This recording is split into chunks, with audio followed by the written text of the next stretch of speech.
Yeah, that's right. You read the title correctly. Nintendo ruined my life. This is irreversible. I'll never forgive them.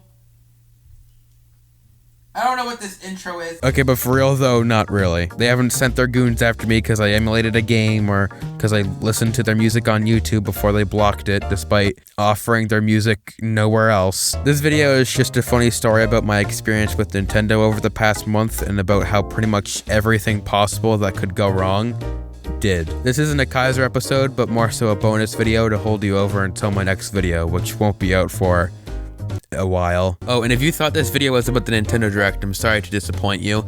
I didn't hate it. I liked that Mario Kart announcement. I know a bunch of people wanted Mario Kart 9. I wanted Mario Kart 9, but at least we get new Mario Kart stuff. Super Mario Strikers seems interesting. My favorite announcements of the show, though, were Klonoa, because I want to play Klonoa, but I don't want to have to take out a loan to play them. And Portal, because Portal's my favorite gaming franchise. So yeah, that's my thoughts on the Nintendo Direct. If you wanted a Nintendo Direct, sorry. How about this instead?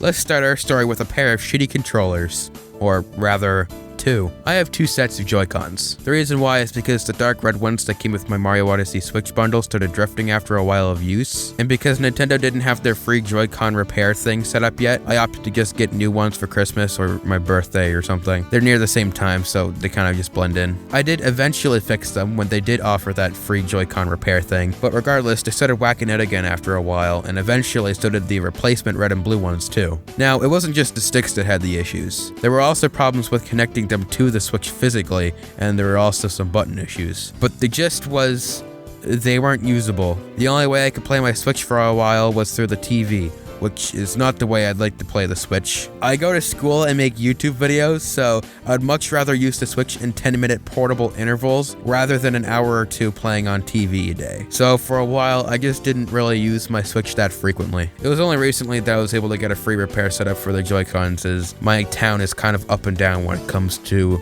the disease. Anyway, I think it was in January that I sent my Joy-Cons in to be repaired because I wanted to start using the Switch again, start playing Animal Crossing again, and actually play some of the games I have. I think out of the 7 or so Switch games I own physically, I've beaten 2 of them. And in terms of digital games, it's pretty much the same. I also thought at the time, because I'm getting back into playing the Switch, I'd ask for an NSO gift card for Christmas because my Nintendo Switch Online subscription was coming to an end soon. I did get that gift card for Christmas, however, I didn't immediately use it. I wanted to save it for when I really felt like I needed to use it because I just like doing that. It makes my subscriptions last a bit longer as they start later than they would if I just immediately redeemed it as soon as I got the gift card. I'm not sure if others do that or not, but I recommend you do. If you're given gift cards for an online subscription for Christmas, don't immediately use it until you actually want to use it. Alright, so moving on. Mid-January, I got my Joy-Cons back. It was a bit of a learning experience figuring out how to send them my Joy-Cons, but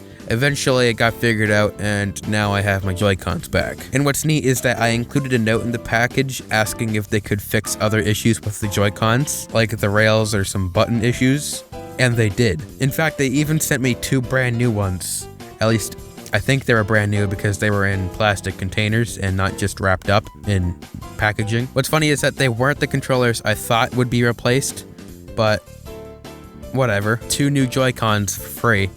That's pretty cool. This wouldn't have had to happen if the sticks worked in the first place, but moving on. This new Joy-Con joy was rather short-lived. One day, around a week later, or maybe less, I'm playing Animal Crossing. I'm building up this new area that I thought I'd use for the museum. I'm using it in handheld mode and it's about to die, so I obviously think, hey, maybe I should start charging this thing. So I plug it in and it starts charging, but then it stops charging. I checked the AC adapter and it kind of slid out of the socket a bit. That was probably what stopped it from charging, I thought, so I pushed it back into the plug and a few minutes of play later, it dies. It's plugged in, but it won't charge. I tried different outlets, I tried a different charger, I actually tried 2 different chargers. I tried doing that switch reset thing where you hold down the power button. I tried using the dock. I consulted Reddit to see if the battery was just displayed wrong. I asked my friends if this has ever happened to them. I called Nintendo,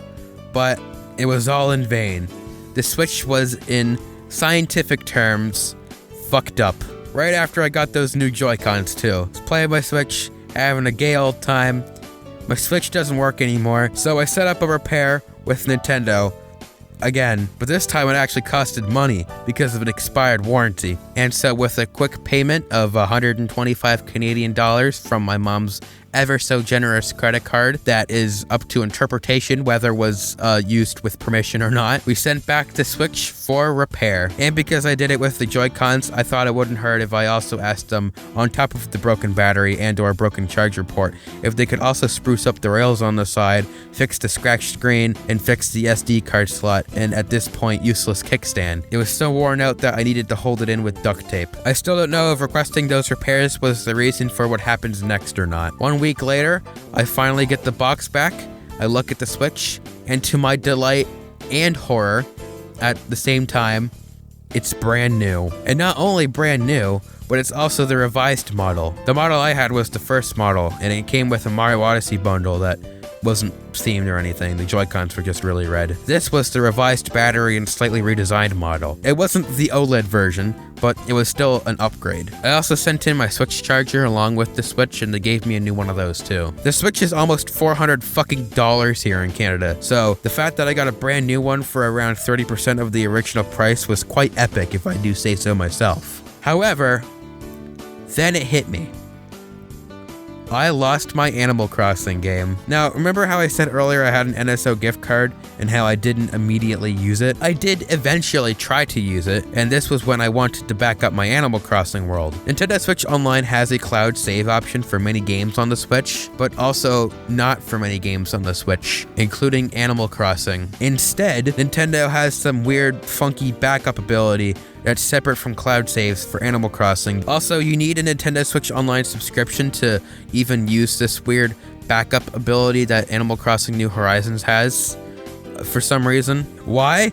Because Nintendo wants to not necessarily entice people to buy their thing, but more so force them. So basically, back to the story, I tried to use this weird funky backup thing, but I needed an NSO subscription, and at this point mine had expired. So I thought this would be a good time to activate my gift card. However, there was something the person who bought this gift for me failed to notice, and something I failed to notice when I opened the card on Christmas Day. Nintendo Switch Online gift cards don't have codes on them. Let me say that again.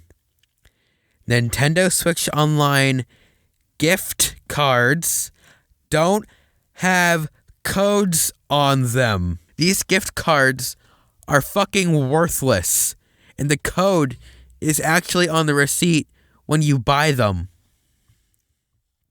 Who is the evil mastermind behind this decision that has undoubtedly costed unobservant families $20s of dollars? I mean, I joke, but seriously, what the fuck is the point of a fucking gift card if the gift card is nothing more than a sign to the cashier that you want to limit your purchase of $25 to one specific thing that you have to put a code in to activate? By not putting a code on the gift card, it literally defeats the whole point of the gift card. If the code was printed on the card, yeah, it's more steps than just buying the subscription online, but at least you can open it as a gift. Assuming this gift was given to me properly, I would have opened a gift that had a receipt in it and used the receipt as my gift, and the card was pointless. And so at that point, just wrap the receipt, I guess. But at that point, just buy the subscription for me on Christmas.